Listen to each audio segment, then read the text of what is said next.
ওরা আমাদের বলে আমরা নাকি ধর্মের নামে রাজনীতি করি, বলে না আমরা নাকি ধর্মের নামে রাজনীতি করি। আমি বলি ধর্মের নামে আমরা রাজনীতি করি না, আমরা ধর্মীয় রাজনীতি করি। কথাটা বুঝে আসছে কিনা?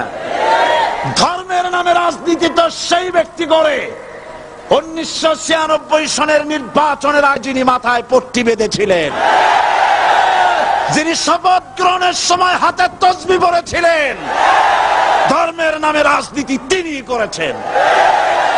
আমরা এই কোরআনের রাজনীতি করি, এই কোরআন নিয়ে বাঁচতে চাই, এই কোরআন নিয়ে মরতে চাই, এই কোরআন থেকে আমাদেরকে বিচ্ছিন্ন করতে চায় কাফের বেঈমান মুশরিকেরা। ও আমার জাতি, কোরআন থেকে যারা বিচ্ছিন্ন করতে চায়, তোমরা কি তাদের বিরুদ্ধে জিহাদের জন্য প্রস্তুত থাকবে?